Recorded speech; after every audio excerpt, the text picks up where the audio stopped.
Assalamualaikum warahmatullahi wabarakatuh. Okay, thank you for the chance. Thank you for this special opportunity. We would like to present our discussion result, and the title is method in terms of discourse analysis. So my name is Farid Fauzan as the moderator, and at the same time I'm the presenter too. I'm also the presenter, and there is Mama Aditya Nugroho, Galuh Puspaningrum, Mayra Putri, Nadia Febrianti, and last is Febrina Firdaus. So maybe I have to tell you about this presentation will be divided into two sections. The first is we will present it, and the next is the second section is Q&A. So hope you enjoy and listen it properly. So the first speaker, I invite you. Okay. Okay, thank you for the chance for moderator. First, I want to tell you about the graph. First, discourse analysis is one of the most popular qualitative analysis techniques. Two, purpose of qualitative research. Qualitative research is defined as market research method that focus on obtaining data through open-ended and conversational communication. Qualitative research is based on disciplines of social sciences like psychology, anthropology, and sociology. This method is not only about people think, but also why they think so. Maybe that's it for me. Thank you very much for your attention. Back to the moderator. Okay, next to the second speaker. Time is yours. Okay, I will explain about data collection. Data collection is the process of gathering and measuring information, measuring information on target variables in an established system, which then enables one to answer relevant questions and evaluate outcomes. Data collection is a research component in study fields, including physical and social science, humanities, and business. Data collection is divided into two types. There are quantitative methods and qualitative methods. Quantitative techniques for market research and demand forecasting is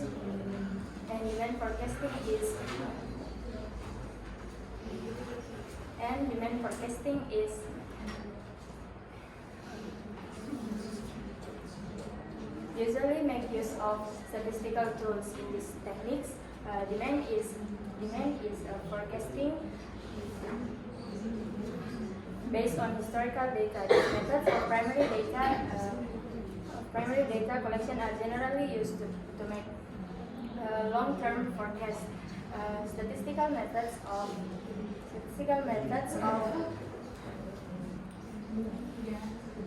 are highly reliable as the element of subjectivity is minimum in these methods.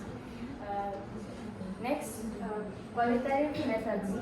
Qualitative methods are usually useful in situation when the historical data is not available, or there's no need number and mathematical calculations. Qualitative research is closely associated with words, sounds, feeling, emotions, colors, and other elements that are non-quantifiable.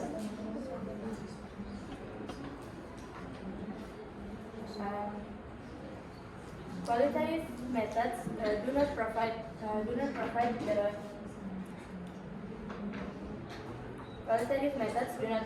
the motive behind participant responses. Often don't reach unrepresented population and spend long periods to collect the data. Hence, it's best to combine quantitative methods and qualitative methods. That's all for me. Back to moderator. Okay, and I invite the third speaker. It's yours. Okay, next is type of discourse. There are two types of discourse. First is oral discourse. It is communication or transfer of information using words that are spoken. For oral discourse to happen, someone must be speaking either in conversation or through oral delivery of information, such as in a lecture or presentation. Oral discourse lends itself to the use of speech acts, which are functions of communication that might include congratulating, ordering, demanding, promising, hinting, warning, or greeting. Oral discourse often also contains discourse markers, such as words that create space or separate either of ideas, such as well, so, anyway, and you know. The second is written discourse. Written discourse also the transfer of information, but as its name suggests, it involves the written words. To be successful, the writers and the receiver must have necessary skills for delivery of information. The writer must be able to write, and the reader must be able to read. Written discourse is often tied with genre or type or structure of language, used to imply purpose and context within a specific subject matter, especially when looking at literature.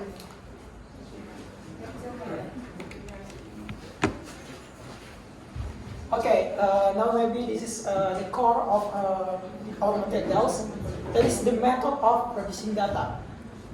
There are 6 ways how to produce data based on our reference. Maybe if you open the other references, maybe you will get the other method. So the first is one-on-one interview. So what is one-on-one interview? This is purely a conversational method and invites opportunities to get details in depth from the respondent. So if we make some conversation in one-on-one interview method, we have to make this conversation is natural. So there are forces or maybe pressure to the respondent. So the result of our data is natural. Next is focus group. This method is very useful when it comes to market research on new products and testing new concepts. What is the meaning of this focus group? Maybe I'll give you an example. When you have some product to product and you want make this product you want to include this product to the market, you have to make some research and how to know the product is good, and then you make some survey. Maybe one of you has got some survey, like online survey in your handphone or similar. And the third is ethnographic research. So what is ethnographic research?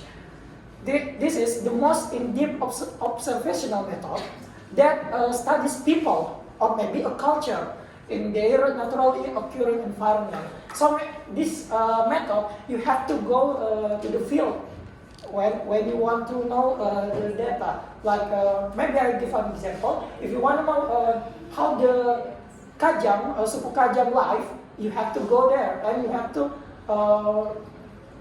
make some observational, maybe some conversational with the natural people of the place. And next is case study research. Maybe Nadia can explain that. Okay. Okay. Next is case study research. So the case study research is a case study method has evolved over the past few years and developed into a valuable research method. As the name suggests, it is used for explaining and organization or an entity. This type of research method is used within a number of areas like education, social science, and similar. This method may look difficult to operate. However, it is one of the simplest ways of conducting research, as it involves a deep dive and thorough understanding of the data collection method and varying the data. Next is record keeping. This method makes use of the already exciting reliable documents and similar source of information as the data source. So this data can be used in a new research. This is similar to going to a library. There one can go over books and other reference material to collect relevant data that can likely be used in the research. And last is process of observation. Qualitative observation is a process of research that uses subjective methodologies to gather systematic information or data. So, qualitative observation is primarily used to acquire quality difference. Qualitative observation deal with the five major sensory organs and the function like sight, smell, touch, taste, and hearing. This doesn't involve measurement or numbers, but instead characteristic. I think that's all. Okay, before we next to the next slide, I have to. Okay, I have to explain about this method of producing data. You have to asking for do you allow to get the data from the respondent? You have to know that. So, like for example, one-on-one interview, you can directly interview respondent before you get the allow the do you allow to interview the respondent? Okay, you have to know it. And like record keeping, next to record keeping, before you record some documents or something, you have to get the allow from the person who have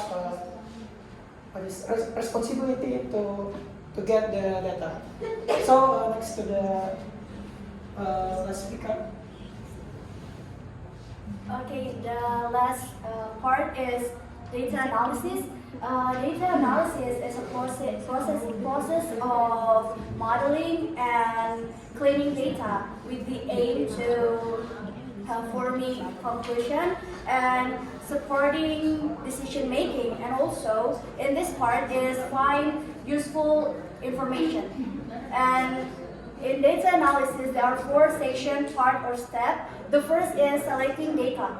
Selecting data is a process to find or choose appropriate data type and source. And the second is transcription. Transcription refers to observe through listening or watching, or maybe listening and watching. It means if we have data in audio or video, we're supposed to transcript it into a text. So the third is interpreting. Interpreting refers to review data, to categorize and summarize in order to answer the questions. And the fourth is reporting. Reporting is the last part of data analysis, which is, in this part, is the result of data analysis. And in this part, we're supposed to assess how strong or how the quality of our data to support our analysis or project. And also in this part, we're supposed to assess how suitable our data to support our projects or our analysis. That's from me, back to moderator. Okay, maybe this is the first section, and we move to the question section. So, okay, I give you